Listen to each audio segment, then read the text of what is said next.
Welcome to the Ecommerce Marketing Podcast, the highly rated digital marketing podcast that provides weekly digital marketing tips and strategies from some of the world's top digital marketers and e-commerce entrepreneurs that will help you take your digital marketing to the next level. Sit back and enjoy this power-packed episode hosted by Arlen Robinson, who is an e-commerce entrepreneur and digital marketing expert with over 20 years of experience. Hey, e-commerce marketing podcast listener. Are you looking to increase traffic and sales to your website?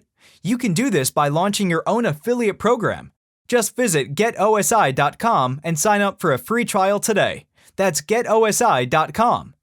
Now get ready to hear from your e-commerce marketing expert of the week as they drill down to give you details on marketing strategies that can help grow your business. Welcome back to the E-Commerce Marketing Podcast, everyone. My name is Arlen, and I am your host. And today we have a very special guest, Jared Ward, who's the founder and CEO of Luminous. And he's not the typical entrepreneur. He is a visionary in the world of e-commerce, supply chain management, and business scaling. Jared boasts an impressive 12-year journey in e-commerce supply chain operations. His entrepreneurial spirit, has led him to build multiple six-figure product brands in his 20s, culminating in his leadership role as CEO in a multi-million-dollar D2C brand by the age of 28. With a keen eye for business opportunities, he's identified a critical gap in the supply chain market and founded Luminous. This groundbreaking software company has garnered support from influential VCs, including the renowned Serena Williams. Welcome to the podcast, Jared. Thanks, Arlen. It's great to be here, man. Yeah, and thank you for joining me. Yeah, I'm super excited to talk to you. I think this is going to be I guess you could say, kind of best of episode where we're going to kind of hit a lot of different points from somebody that's been very successful in the game, in the e-commerce game. And so we're going to hit on a lot of different areas. I think not only, supply chain, of course, which is your bread and butter. That's going to be part of the focus, but we're really going to talk about some of the things that you've learned in your career that have helped grow your e-commerce brand, that you feel any e-commerce brand can apply those same tactics to growing their brand. Before we dive deep into it, why don't you tell us kind of a little bit more about your background and how did you happen to get into it in such an early age? I know you had a lot of success early on, as I read in your intro, while you were in your 20s. What brought you to this point? Yeah, I'm originally from Tennessee, born and raised in small hick town in Signal Mountain, Tennessee. Okay. So very, very humble beginnings. I grew up in a family with six kids, so okay. A big LDS family. I served an LDS mission, and LDS, for those who don't know, is just Mormon. Mm-hmm. I served a Mormon mission. Yep, exactly. In China, in Hong Kong. So that was actually sort of my entry point into e-commerce, because I learned Cantonese and Mandarin. So I learned Chinese, those two languages, and actually that was my entry point into e-commerce, really into supply chain, which led me to e-commerce. But it was just because I spoke Chinese. It's like, well, better do something with this language. Otherwise that's a waste. So my first job outside of my mission, I actually ended up just dropping out of college and starting my own Etsy shop. Oh, wow. So I was going to college, and my major was Chinese. Just like most people, I had no clue what I was going to do with my career. I just knew I spoke Chinese. So I was like, I'll just do a Chinese major. And halfway through my degree, I was just like, what am I doing? Because I saw that my fellow supply chain majors, and I saw them getting out of I saw them graduating and moving on to the Caterpillars of the world, or, just entry level supply chain jobs where they're making $55K, maybe $60K. And I was already making that money from my own Etsy shop. And I was just like, what am I doing here? This is completely worthless for me. not saying that college is worthless, but for me at that time, I was like, this is worthless. I'm dropping out. So I dropped out, got my first taste in e-commerce, scaling an Etsy shop, also an Amazon store. And yeah, eventually I worked for a product development company called Viatech after that, where we brought a bunch of products to market and distribute them to QVC and HSN or Home Depot, Walmart. Eventually, I found my way to Utah, Mm-hmm. running a sourcing division. So a white glove sourcing agency for madeinchina.com. Mm-hmm. And for those of you who don't know who madeinchina.com is, it's like an Alibaba competitor. They're a massive company in China. So I ran their white glove sourcing division. I scaled that from 0 to 10 million. Eventually, I moved on from that, and that's when I started Luminous and also became a CEO of a multi-channel e-commerce brand that was doing about $15 million a year in revenue. That's a whole story in and of itself, but that's my background in supply chain, e-commerce, and then now in Luminous. Yeah, that's awesome, and thank you for sharing that. And I can definitely see when you first mentioned, you lived in China and you learned Cantonese and Chinese. That's what I immediately thought. I was like, okay, great. Then that makes you kind of primed to be able to be a good, supply chain guy and being able to forge those relationships overseas.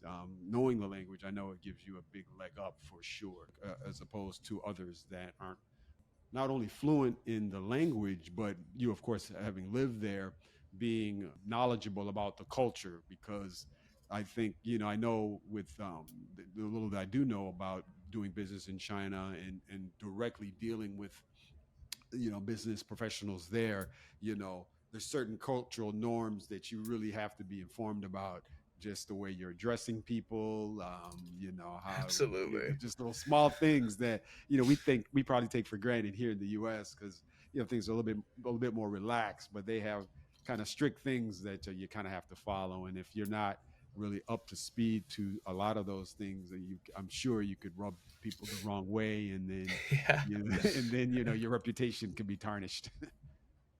Exactly.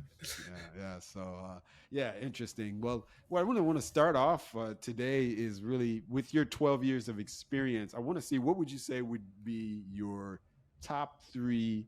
You see top three, not only challenges that you may have faced in e-commerce business, but in businesses overall. What would you say would be the top three challenges? And then you starting Luminous, how would you say Luminous has addressed those? Yeah. So e-commerce companies, running my own e-commerce company, a small one, and scaling it, launching products, and then being CEO of a $15 million a year e-commerce company. And then now, interacting meaningfully with all of my clients at Luminous, who are all multi-channel e-commerce, ranging from $1 million all the way to $80 million in revenue. So I would say the number one thing, as I've been able to sit back with that experience and then now, bringing a solution to a lot of problems, the three things that I would say is, number one, a lot of e-commerce companies don't understand themselves. And what I mean by that is the evolution of an e-commerce company it's a very new thing, actually. Yeah. And as e-commerce companies expand to wholesale, they expand to big box retail, they start selling on faire.com. Basically, they say yes, yes, yes to all these revenue opportunities without first fundamentally understanding who they are, like their attributes as a business, and thereby that would tell them what solutions they need to put in place as they scale. I can give you a couple examples later, but that's number one, is just not fundamentally understanding who they are, which that should dictate the yeses that you say to, like, your channel expansions or expansion to big box retail, or should I sell wholesale? Number two would be dirty data. I see in a lot of e-commerce companies the number one problem that's common amongst everybody is, unless you have like an ERP system that's totally dialed in, a lot of these companies have dirty data, which that cripples you with forecasting, with replenishment, with marketing analytics, with, any, if you have dirty data, it's very difficult for you to scale and make good decisions. Yeah. And then number 3, I would say this is more of a trend that I've seen with e-commerce operators and founders that I think is different than SaaS companies. SaaS has taught me this third thing, which is most e-commerce founders and operators, they keep their heads down in the sand, meaning an issue comes up and they have to be the solution. They have to find the solution or be the solution. And something that SaaS, being in SaaS, has taught me is, dude, you're not that smart. like get your head out of the sand. There's 1,000 people solving that exact problem or something really similar, and they're doing it better than you. Like, get your head out of the sand. There's 16 different softwares that could solve this problem. And it's why so many e-commerce operators, they get stuck in a Google sheet, or they get pigeonholed into this one way of doing things, or they don't consider the options of outsourcing something, and that can ultimately be to the detriment of a brand. Not poking your head out of the sand and seeing like what's out there. So yeah, those would be the top 3 things. Yeah, those are great. Yeah, thank you for sharing that. And that last one definitely resonated with me as a SaaS founder. And, having SaaS products for the past, almost 20 years or so, those are lessons we've learned as well. Like you said, the tendency for a founder to try to get in there and try to get everything solved in-house, us to figure it out, is it's easy to try to do that and have that tendency. But we've now over the years learned that, you don't have to. And it's becoming more and more apparent these days just because of the way things are globally and the access to so many other people, access to so much more information. There's no reason that you have to keep your head in the sand and figure that, if you don't solve it, nobody's going to solve it. Because, it's like you said, there's 1,000,001 other companies doing what you're doing, but even better. And you've got to, learn how to and when to ask for help outside of your circle. So and great key point. Those 3 things lead to e-commerce companies implementing the wrong solutions for their business. And I'm particularly talking more about like your back-end systems, like inventory management, order management systems, a warehouse management system, maybe ultimately an ERP. And that's where Luminous solves those problems. Is we come in from a sales perspective, we really understand your business and we put you in a bucket based on your attributes as a business. And we will come, it's in our sales process in Luminous, a lot of times our prospects we have an aha moment where they're like, where we can come to them and be like, okay, I understand who you are. All of the things that you're complaining about with like inventory, oh man, I keep overselling, or man, this one guy, he keeps putting in invoices wrong, or man, I wish this could be like, all of those are symptoms. A lot of times in our prospects with Luminous, we understand their business, all of their attributes, and we're like, okay, hey, these are actually your problems right here. Like, you might think there's 20 separate problems, but really it's all coming from these 1 or 2 minor issues that come from us just understanding who you are as a business and the specific problems that we need to address. And then here's how we address them. The second thing, we help clean dirty data. We literally built a data auditing tool that's part of onboarding. And then, number 3, like, we encourage operators to get their head out of the sand. Even in our sales process, we will recommend multiple tools that they go and check out. Like, if I'm demoing somebody with Luminous, I'll give them 2 other inventory management systems to go and demo. Because I really do just want the best solution for their business. Yeah, that's good stuff, man. You don't hear that often. A lot of times, of course, you're going to be apt, the brand is apt to just push their brand as the one and only solution. But it takes someone that's very humble to realize that, your solution may not be the best fit for every e-commerce brand out there, and being able to acknowledge us is really good, for sure. Speaking of supply chain management, with global trade and all of these supply chain issues and everything that's been evolving over these past few years, how would you recommend an e-commerce brand stay agile and adaptive in their inventory management so that they can avoid, stockouts and overstock situations? Yeah, I mean I do a lot of content about this, and Okay. one of my pieces of content is it just goes over the modern e-commerce brand, and there's two big changes that we've seen over the past 5-10 years, which is e-commerce companies, they go multi-channel real fast nowadays. Yeah. And number two, they have a lot of multifaceted distribution.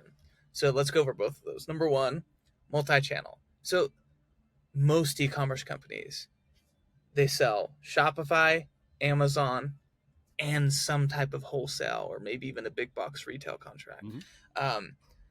That makes inventory management really complicated, and you need a system that can handle those complexities. Number two, the multifaceted distribution, along with multi-channel. 70% of brands outsource their fulfillment to a 3PL. Most of those brands also do FBA. As soon as you introduce 2 distribution centers, you now have multifaceted fulfillment and multifaceted replenishment and forecasting. So that's where a lot of things break for brands and they're confused, like why it's so hard to forecast. And well, yeah, it's because of those two things. You said yes to all of your channel mixes, your new channels, and you said yes to multifaceted distribution without thinking like, okay, wow, now I need to forecast for FBA, for my West Coast 3PL and my East Coast 3PL. Yeah, you need a special software that can segment out all those data pieces. Or, I started selling wholesale. That's growing. Why is it so hard to forecast? Well, yeah, because now you need to doing wholesale is a totally different side of the business and allocating inventory to that, but also forecasting out your wholesale business and your direct consumer, 2 separate things. So I would say as modern e-commerce brands do those 2 things, expand channels, expand distribution, you keep in mind you have to have a system, an inventory system that can handle that. Otherwise, you're just going to be wanting to, I don't know, you'll be wanting to pull your hair out every single day, especially in Q4. So that's what I was thinking as well. Yeah, I mean, these days brands, I mean, I don't blame brands for going across, doing the multi-channel route, like you said. Absolutely.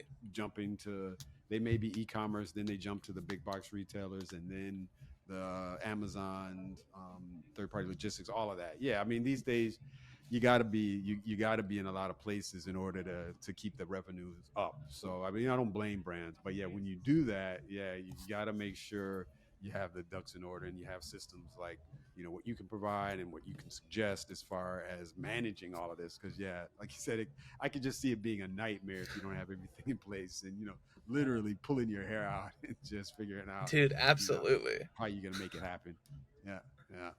Yeah, good stuff, man. Now, with supply chain in mind, we talked a little bit about the technologies. You mentioned Luminous and the things that you do for your clients. I wanted to see, how do you see the integration of technology overall, and specifically AI, because that's the big thing these days. AI, revolutionizing supply chain management for e-commerce brands in the next 5 years. Yeah, so it's funny enough, I actually have a video about this too. I do a whole video about the future of AI in e-commerce for supply chain, and my hook in the video is basically like, hey, brands, I know it sounds really cool that like AI is going to be running your supply chain, but you guys won't even be able to use it because your data is so fucking dirty. Oh, so am I allowed to swear on this? Oh no, that's fine. Okay, yeah. Your data is so fucking dirty and you guys don't even know it. And I speak from experience here, because even when I was running my e-commerce company, I didn't even know how dirty our data was. And what I mean by that is, like, I'll give you an example. I ran Qualtree. Qualtree, we were a multi-channel brand, had like 2,000, 3,000 SKUs. And there, when you sell across multiple channels, we built out a tool called Purgatory for this simple reason. Because all of our order data coming through a lot of it was not mapping correctly. It wasn't getting recognized in our forecast correctly. It wasn't getting recognized as kits or bundles, correctly. We weren't forecasting out our raw materials properly. And all of that, you'll start seeing things break. Like your replenishment reports will break. Your forecast is incorrect. Your seasonality and your forecast is all wrong. Those are just symptoms of bad data.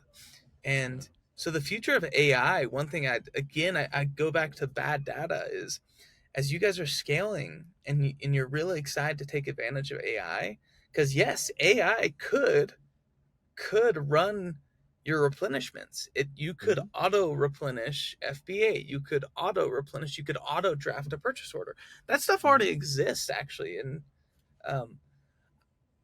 but you first have to have clean data, like, and you have to capture all the data points. Like, so a brand, a lot of times they'll probably think like, yeah, man, that'll be so awesome. I guaranteed I'm never going to go out of stock.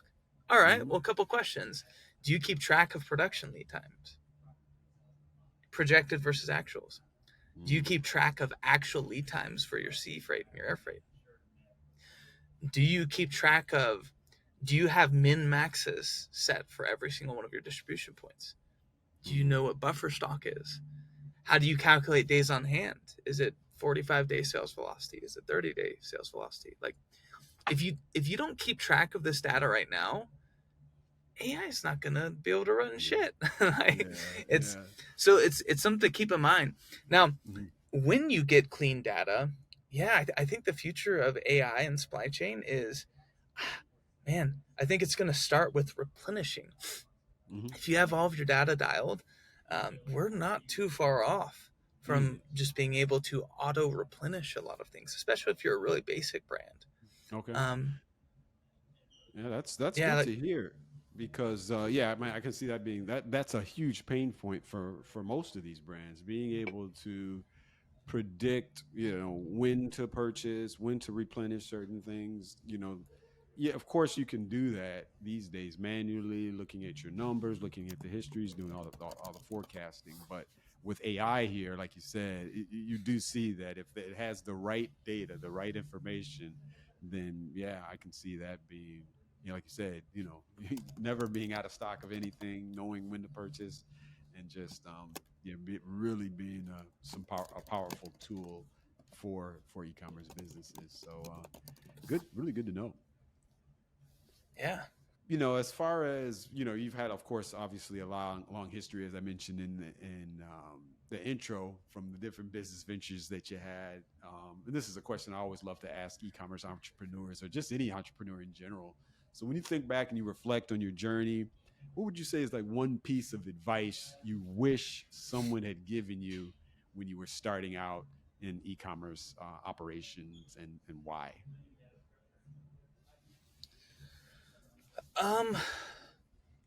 I would go back to my third point in the beginning, which is, you don't have to be the solution. Pull your head out of the sand. There's so many people out there that know more than you, and it's what I've learned in Luminous is like, man, so many software providers know more than me, in across different industries. Like, there's always a solution that you just don't know. You don't know what you don't know. Yeah. So always, be willing to learn. And I think that would have saved me so much as an e-commerce operator. If I would have just poked my head out of the sand, done a lot of research, asked around to local e-commerce companies like who are running into the same issues, I would have learned so much faster. That's a great piece of advice. When people ask me that question, I give a similar answer as far as early on asking for help and not just sticking your nose, like you said, in your head in the sand, because it's a tendency I see so many business owners have in trying to just do everything, solve everything. And I mean, like I said, I mean, we can go on we can go on for hours and hours about how there's so many things available to entrepreneurs, so many resources, so many employees, so much information. Yeah, you don't have to be the end all be all solution to all of your Exactly. brand's problems. This definitely doesn't have to be like that. So, yeah, great piece of advice. And Jared, as we get ready to wrap things up, you talked, of course, a little bit about the technology and how AI is going to be a huge tool. I see, at least to the brands that have the right data. And I can definitely see that. That's going to be very powerful. And it's going to be interesting to see what are the brands that really take hold of that and are really going to be able to grow and get to the next level. But I wanted to see, are there any other disruptive trends that you've seen or you could kind of forecast that we all should be prepared for as e-commerce business owners? Yeah, it's a good question. I think for e-commerce businesses, I think the next wave of tools is probably going to be, again, number one, reminder, you gotta have clean data. Yep. I have to stress that. Once you have clean data, I think the next tools coming out are going to be auto replenishment, auto purchasing, which there's a lot of tools like that sort of in beta right now. Mm-hmm. And I would also say, um, it's just my prediction. I feel like there's going to be a lot of marketing tools as well, Mm-hmm. where once you have an AI tool, or once you have a database that has the whole picture of the supply chain, I think we're going to have a lot of AI tools that auto adjust pricing to maximize margin or to maximize inventory control to make sure you don't go out of stock. Okay. And it's something that we're working on at Luminous as well. Okay. And I know other people are for sure going to be working on it. But Wow. I mean, just Yeah. imagine if you just figured out that your product, your drinks, coming in for Q4 were delayed. And imagine if you had an AI tool that could raise the price so that it slows down sales velocity so that it can actually get in time. And meanwhile, maybe, or it sees that you have a local supplier with lead time X and then auto drafts a PO to make up for that. Like, just imagine an AI tool that has all of that data and can make these decisions if you're prioritizing margin or you're prioritizing best sales or if you're prioritizing never going out of stock. Yeah, I think that's our next wave.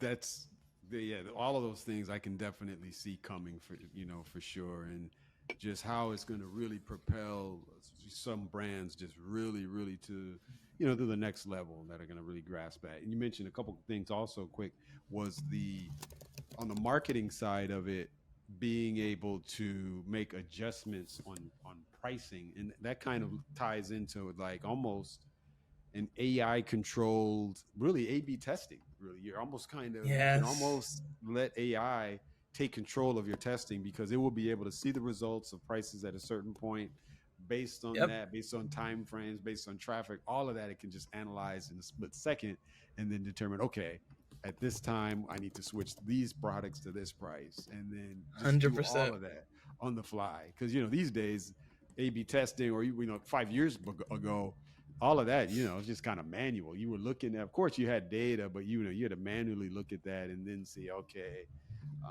does it make sense to go up this amount? Yeah, I mean, you could figure it out using the formulas and doing your own math there, but yeah, a little bit time consuming, and it was more of a guessing game, I guess you could say.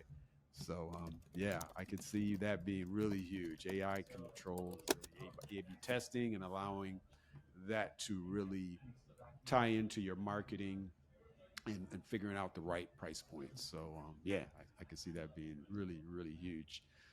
Well, Jared, this has been an awesome conversation. I definitely love talking to you. You've had a wealth of knowledge and experience that we've been able to learn from you, and I think this episode is going to go a long way with our listeners and our viewers. Lastly, before we do let you go, I always like to switch gears just so our audience can get to know you a little bit better. If you don't mind sharing one closing fun fact about yourself that you think we'd be interested to know.